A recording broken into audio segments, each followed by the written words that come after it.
नमस्कार, मी सुप्रिया नवीन एका ब्लॉगमध्ये आपलं मनापासून स्वागत करते. तुम्हाला आजचा दिवस सुखाचा, आनंदी आणि आरोग्यदायी जावो. तुम्ही जी काही स्वप्न पाहिली असतील ती सगळी स्वप्न तुमची पूर्ण होत. त्याचबरोबर शुभ सकाळ सर्वांना. सकाळची वेळ आहे आणि आजचा वार आहे शनिवार. तर हे टायमिंग जे आहे ना, सकाळचं 7:45चं टायमिंग आहे. आम्ही मॉर्निंग वॉकला गेलो होतो, तुमचे दादा आणि मी. आणि येता येताना आम्हाला हे छोटंसं बुबूचं पिल्लू दिसलं ना, तर ते आम्ही घरी घेऊन आलेलो आहोत. तर बरेच दिवस झालं दादांचं चाललं होतं की एखादं ना अ, अ, कुत्र्याचं पिल्लू विकत घेऊया आपण आणि चांगलं ब्रँडेड घेऊया, जसं की डॉबरमॅन जातीचं आहे. त्यानंतर बऱ्याच साऱ्या ग्रेहॉन्ड जात आहे, जर्मन शेपर्ड वगैरे बऱ्याच जाती आहेत बघा ताईंनो. तर तुम्हाला माहिती नसेल तर थोडंसं तुमच्या माहितीसाठी सांगते. तर करोनाच्या काळामध्ये की नाही आम्ही ना कुत्र्यांचा व्यवसाय केला होता. म्हणजे ग्रेहॉन्ड जातीचे जे कुत्रे असतात, जे की रेसिंगसाठी जास्त चालतात.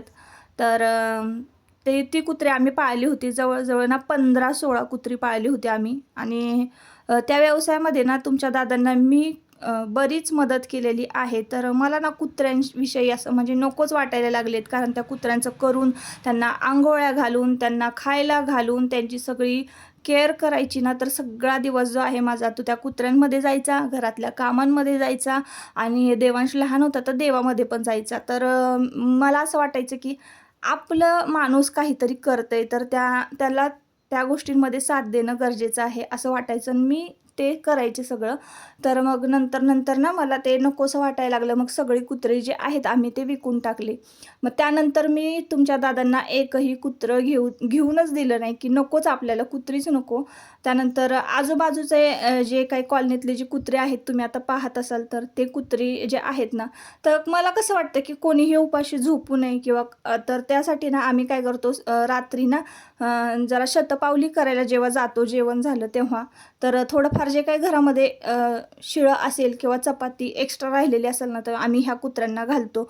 मग ते काय करतात, तेही कुठं जात नाहीत. कॉलनीमध्ये सगळीकडं म्हणजे सगळ्यांकडं लक्ष ठेवून असतात. म्हणजे भंगारवाले जर दिसले किंवा इतर अनोळखी कोणी व्यक्ती दिसला ना, तर ते भुकतात. मग लगेच कळतं कोण इकडं कोण जर आलं तर. त्यामुळं हे जे आहे ना, तर ही कॉलनीतली, हिचं नाव आम्ही हसकू ठेवलेलं आहे. तर हे कॉलनीतले कुत्रे आहेत, म्हणजे सगळ्यांच्या घराचं ते म्हणजे हे करतात. सगळ्यांवर पाळत वगैरे ठेवून असतात. सगळ्यांवर लक्ष ठेवून असतात की कोण येतंय कोण जातंय. आणि कॉलनीतल्या सगळ्या माणसांना ना ही कुत्री जी आहेत ते ओळखून आहेत. तर छोटंसं पिल्लू जे आहे आम्ही ते घेऊन आलेलं आहे. तुमच्या दादांचं चाललं होतं की ब्रँडेडच कुत्रं घ्यायचं, चांगलं जातीवंत घ्यायचं आणि त्याला सांभाळायचं. पण माझा तर 100% त्याला विरोधच होता की नाही, जातीवंत कुत्रं नाही घ्यायचं. जे काही रस्त्यावर जे दिसेल, ज्याला गरज आहे आधाराची, अन्न पाण्याची, निवाऱ्याची, असंच कुत्रं आपण सांभाळायचं. आणि फायनली आम्हाला तसं कुत्रं मिळालं. तर ते आता आपल्याकडं आलेलं आहे आणि नवीन मेंबर जो आहे आपल्या फॅमिलीमध्ये ॲड झालेला आहे. आता त्याचं नाव ना मी वाघ्या ठेवलेलं आहे. आता वाघ्या का ठेवलं, तर शिवाजी महाराजांच्या कुत्र्याचं जे नाव होतं ना, त्याचं नाव पण वाघ्याच होतं. आणि असं थोडासा तो वाघ्या कलरसारखा आहे. कलर जो त्याचा आहे तो असा तांबूस तांबडा असा आहे. तर त्यामुळं ना आपलं जे आहे पिल्लू आता घरी आलेलं आहे, त्याचं नाव मी वाघ्या ठेवलेलं आहे. आणि आजपासून आपल्या फॅमिलीमध्ये वाघ्या मेंबर ॲड झालेला आहे. तर असो ताईंनो, आता बघा इकडे देवपूजा झालेली आहे. सकाळी ना मॉर्निंग वॉकला जाण्याआधी माझी देवपूजा झालेली असते आणि घरातले सगळं आटपलेलं असतं. आता सध्या सुट्ट्यांचे दिवस चालू आहे. सगळं जे वातावरण रुटीन आहे अगदी निवांत चालू आहे. मी देवपूजा करते ना, तर रोज असं दिव्यामध्ये फूल तयार होतं. तुम्ही बघितलं असणार आहात. तर असं म्हणतात की आपण मनापासून भक्ती केली, सेवा केली ना, की आपली सेवा जी आहे ती देवापर्यंत पोहोचत असते. असं फूल तयार झालं की समजावं सुफळास आली आहे. तर असो, आता ना इकडं भात बघा शिजवून झालेला होता, म्हणजे भात तयार होता. भेंडीची भाजी केलेली होती आणि घेवड्याची जी डाळ आहे ती कुकरला शिजवून घेतलेली आहे. तर घेवड्याची आमटी, भेंडी आणि भात असं करायचं ठरवलेलं आहे. तर दारं खिडक्या लावून घेतल्या ना की थोडंसं किचनमध्ये अंधार पडतो. सध्या ना इतकं भरपूर वारं सुटतं की नाही दुपारचं सुद्धा. तर फॅनची, कूलरची आम्हाला काहीही गरज नाही. अगदी व्हेंटिलेशनवर घर आहे आपलं. तर त्यामुळं ना किचनचं दार लावून घ्यावं लागतं, नाहीतर मग गॅसच पेटत नाही. तर इकडे बघा डाळ छान घट्ट अशी शिजवून घेतली, ती छान हाटून घ्यायची आहे. आणि आता ही फोडणीला कशी घालतो ना, तर ते मी तुमच्याबरोबर शेअर करणार आहे. सातारकरांची ऑल टाईम फेवरेट अशी घेवड्याची आमटी. तर तुम्ही कधीही खायला द्या सातारकरांना ना, तर ह्या आमटीला कधीच सातारकर कंटाळणार नाहीत. तर आमच्यासुद्धा घरामध्ये ना ही आमटी आवडते सगळ्यांना. तर तोंडी लावायला एखादी भाजी असली की मग पातळ काय करायचं असा प्रश्न पडतो, कारण डाळ तर रोज नाही खाऊ शकत. आणि मग आदनंमधनं कधी शेवग्याची शेंग करतो, कधी मटकीची आमटी असते. तर असं असतं बघा पातळ भाज्या. तर मग आज ना घेवड्याची आमटी करणार आहे. तर 11 वाजेपर्यंत ना आमचं दूध येतं. तर दूध एका बाजूला ना तापत ठेवलेलं आहे, एका बाजूला पातेल्यामध्ये थोडंसं तेल टाकलेलं आहे. तर अंदाजे तुम्ही 2 पळ्या जे आहे ते तेल घेऊ शकता. थोडंसं तेल कमी प्रमाणामध्ये वापरलं या डाळीसाठी तरीही चालतं. यामध्ये ना घरगुती लाल तिखट, त्यानंतर हळद आणि जाड मीठ काढून घेतलेलं आहे, लसूण बारीक चेचून घेतलेला आहे, एक 7-8 पाकळ्या, आणि एवढंच फक्त आपल्याला यामध्ये घालायचं आहे. त्यानंतर ना कढीपत्ता आणि मोहरी घातलेली आहे, आणि बारीक चिरलेला लसूण जो आहे तो तेलामध्ये घालायचा आणि मस्तपैकी छान भाजून घ्यायचा आहे. अगदी मंद आचेवर भाजायचा, म्हणजे खरपूस भाजला जातो. करपवायचा नाही लसूण. जास्त गरम तेलामध्ये जर लसूण टाकला आणि तुमचा लसूण करपला ना, अतिशय विचित्र फोडणी बसते, अगदी म्हणजे चवच येत नाही त्या आमटीला. तर बारीक आचेवर खमंग लसूण भाजायचा, कढीपत्ता भाजायचा. तुम्हाला जर आवडत असेल तर लसूण खोबरं चेचून घाला. खोबरं आमच्याकडे कोणाला आवडत नाही, म्हणून मी फक्त लसूण चेचून घातलेला आहे. त्यानंतर आपल्याला यामध्ये काढून घेतलेले जे मसाले आहेत, सुरुवातीला मी तुम्हाला दाखवले, मीठ, हळद, लाल तिखट, तर हे सगळं घालायचं. एक्स्ट्रा यामध्ये काहीच घालायची गरज नाही. जिरा पावडर आणि हे असं सगळं आहे की नाही, इतर मसाले घालायची काहीच गरजच वाटत नाही. तुम्ही जे घरगुती लाल तिखट वापरत असाल तेच लाल तिखट घाला.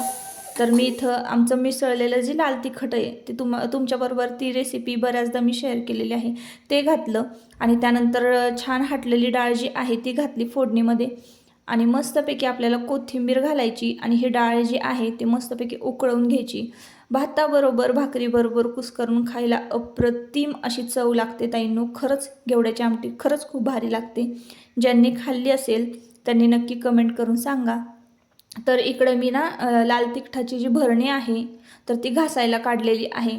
सध्या ना किचन इतकं अस्ताव्यस्त झालेलं आहे ताईंनो. किचन आवरायचं म्हटलं ना की मला संपूर्ण 2 दिवस लागतात. 1 दिवसात माझं किचन आवरून होणारच नाही, इतका सगळा पसारा असतो. तर आता स्वयंपाकाची भांडी जी आहेत ना ती आज घासायची राहिलेली आहेत. तर ती मी तशीच बाजूला ठेवली आणि आधी आता भाकरी टाकायला घेणार आहे. तर आत्ताचं हे टायमिंग ना ताईंनो, म्हणजे 11:30 11:15च हे टायमिंग आहे. सुट्टी आहे मुलांना, तरीसुद्धा स्वयंपाक जो आहे तो 11-12च्या आतच होतो. 12च्या आतच सगळी माणसं जी आहे घरातली आमची त्यांनी जेवून घेतलेलं असतं. तर उन्हाळ्यामध्ये ना सध्या जेवण म्हणजे जात नाही. दुपारचं जर जेवायला बसलो ना आपण, अजिबात आपल्याला जेवण जात नाही. काहीतरी थोडंसं थंडगार असं खावंसं वाटतं आणि त्यानंतर मग आपल्याला पोटभर असं जेवणच जात नाही. त्यामुळं ना मी ठरवलेलं आहे की सकाळचंच पोटभर जेवायचं आणि दुपारच्या वेळेला काहीतरी थंड असं खायचं. तर सध्या असंच रुटीन उन्हाळ्याचं चालू आहे आमचं. आता ना मी भाकरी टाकायला घेतलेली आहे. आणि एकदा ना मी भाकरीची रेसिपी जेव्हा शेअर केली ना, तेव्हा 1-2 जणींनी मला सांगितलं की तांब्यामध्ये ना पाणी घेऊ नका पीठ मळण्यासाठी. तर म्हणजे मग मला काही कळालंच नाही की नक्की त्यामागचं कारण काय आहे, का घ्यायचं नसतं तांब्यामध्ये पीठ मळण्यासाठी पाणी. जर तुम्हाला काही वाटत असेल किंवा माहिती असेल तसं आवर्जून सांगा मला. कारण मला तर काही म्हणजे प्रॉब्लेम आजपर्यंत काही जाणवला नाही, काही वाटलं नाही.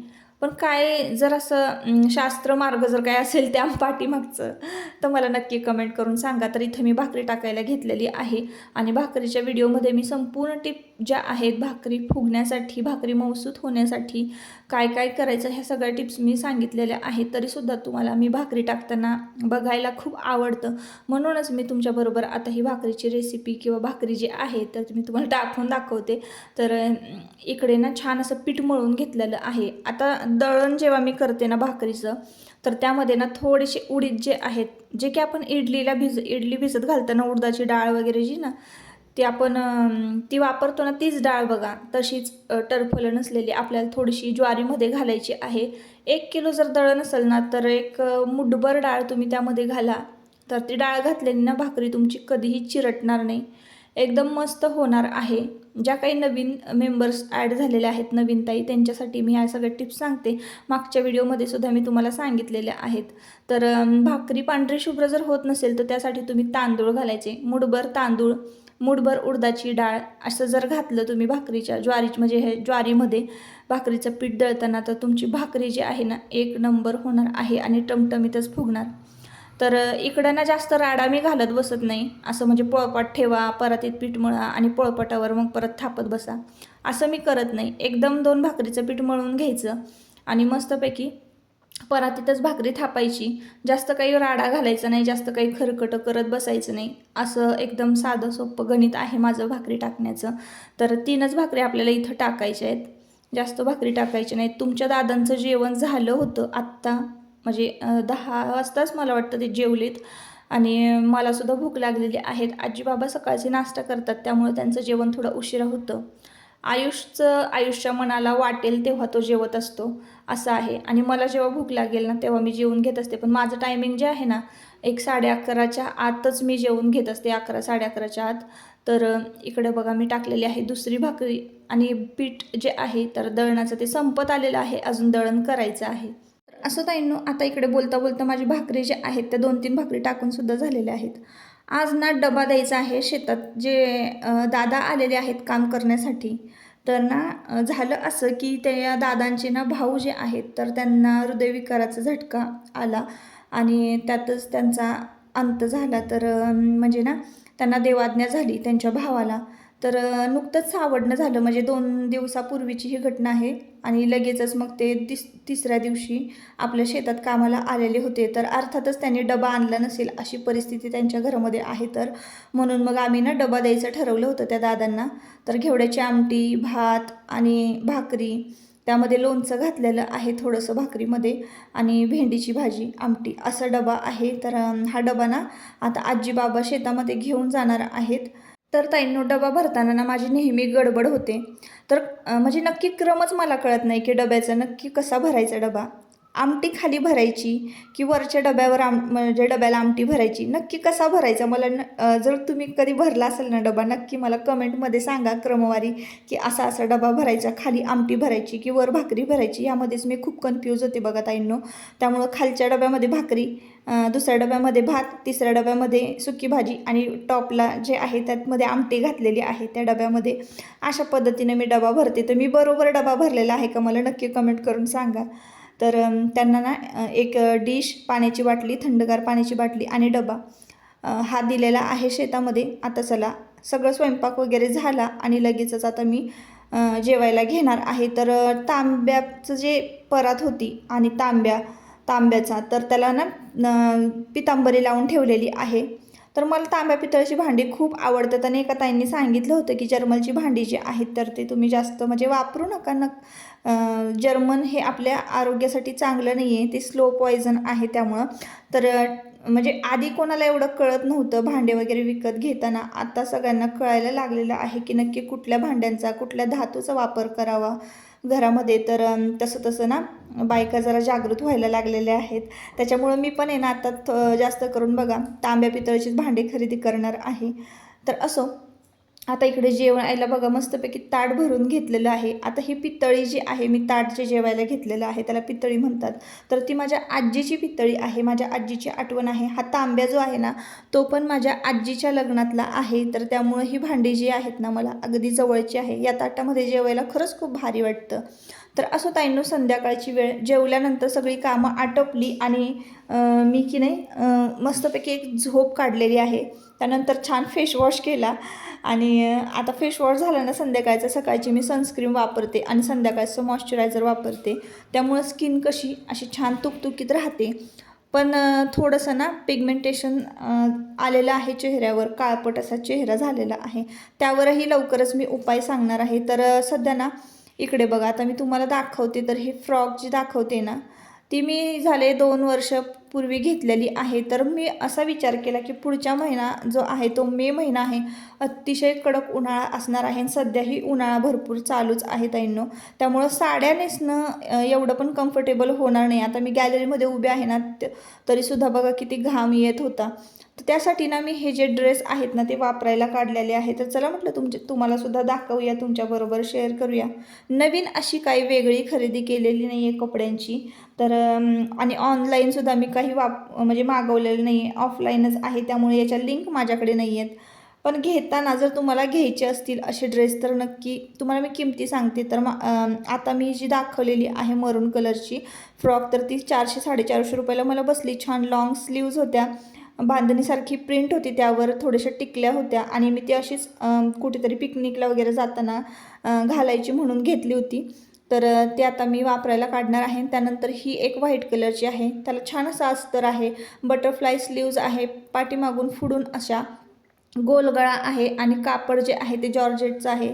तर ही एक वापरायला काढणार आहे, ती व्हाईट कलरची. एक ऑफ व्हाईट कलर आहे त्याचा, ही आहे ब्लॅक कलरची. अशा 4-5 फ्रॉक जे आहेत म्हणजे वन पीस जे आहेत तर ते माझ्याकडे आत्ता आहेत. तर म्हटलं चला पुढच्या महिन्यासाठी ना भरपूर उन्हाळा आहे, तर हे जरा कम्फर्टेबल वाटणार आहेत हे ड्रेस, तर हे ड्रेस वापरायला काढूयात. तर हा एक ब्लॅक कलर आहे. आम्ही जेव्हा गोव्याला गेलो ना तेव्हा एक 550 का 500 रुपयाला ही फ्रॉक घेतलेली आहे. त्याला छान कमरेला असं इलॅस्टिक आहे, चेस्टवर पण इलॅस्टिक आहे आणि स्लीव्ज ज्या आहेत त्या अशा बलून स्लीव्ज आहेत. कम्फर्टेबल आहे, एकदम थंडगार असं मऊसूत कॉटनचं फॅब्रिक आहे त्याला. ही एक आहे पूर्ण शुभ्र व्हाईट कलरची आहे. ही पण मी 250 रुपयाला घेतली होती आणि यावर सुंदर अशी बघा पुढे लेस आहे, भारी दिसते ती लेस आणि 3/4 स्लीव्ज आहे, मागून पुढून गोलगळा आहे आणि अशी छान सगळ्या ज्या ह्या मी फ्रॉक तुम्हाला दाखवलेल्या आहे, ज्या वन पीस जे दाखवलेले आहेत तर ते गुडघ्याच्या खालपर्यंत लेंथ आहे त्यांची, नी लेंथपर्यंत आहेत आणि छान रिबीन आहे फिटिंगसाठी त्याला. तर हे सगळे ड्रेस ना मी आता वापरायला काढणार आहे. जसं की मी आत्ता घातलेला आहे ना तो सुद्धा छान गुडघ्याच्या खालपर्यंत आहे, त्याचं फॅब्रिक पण छान कॉटन आहे, कॉलरमध्ये आहे, त्यामुळे मला तो आवडतो. तुम्हाला ड्रेसेस दाखवून झाल्यानंतर इकडे मग मी सगळा कट्टा जो आहे तो पुन्हा एकदा आवरून घेतला आणि म्हणजे हे पितळची जी भांडी होती ना ते घासायचे राहिली होते तर ते घासून घेतले, स्वच्छ पुसून घेतले आणि परातीमध्ये भरून ठेवलेले आहेत. तर एवढी तांब्या पितळची भांडी आहेत घरामध्ये. अजून भरपूर भांडी आहेत पण शक्यतो वरच्यावर मी ह्या भांड्यांवर हात फिरवत असते जे की आपल्या डोळ्यासमोर दिसतात. तर तांब्या पितळची भांडी घासताना मी नेहमी काय करते, पितांबरीमध्ये ना थोडंसं लिंबू पिळायचं आणि ते 1-2 तासासाठी छान ॲक्टिवेट करत ठेवायचं आणि त्या मिश्रणाने आपल्याला तांब्या पितळची भांडी घासायची, लगेचच एकदम क्लीन होतात. कुठल्याही प्रकारचा डाग जर असेल ना भांड्यांवर तर तो काढण्यासाठी जास्त कष्ट घ्यावं लागत नाही, लगेचच भांडी स्वच्छ होतात. तर अगदी पटपट मी भांडे अगदी 20 मिनिटात मी हे सगळे भांडे जे आहेत ते घासून ठेवलेली आहेत. इतकी चकचकीत आणि स्वच्छ होतात. तर ही ट्रिक तुम्ही नक्की वापरून पहा. त्यानंतर ही जी भरणी आहे सकाळीच तुम्हाला मी दाखवली, तर लाल तिखट भरून ठेवायचं वर्षभरासाठीचं. तर ही भरणी जी आहे ती सुद्धा मी स्वच्छ साबणानं घासून काढलेली आहे. ह्या भरणीला उन्हामध्ये वाळवायचं नसतं, छान सावलीमध्ये हवेत वाळवायचं आणि लाल तिखट भरून ठेवायचं. तर असा होता आजचा दिवस. असो ताईंनो, आजच्या ब्लॉगचा शेवट मी इथंच करते. आपण परत पुन्हा भेटूया नवीन एका ब्लॉगमध्ये. तोपर्यंत स्वतःची काळजी घ्या आणि मजेत राहा.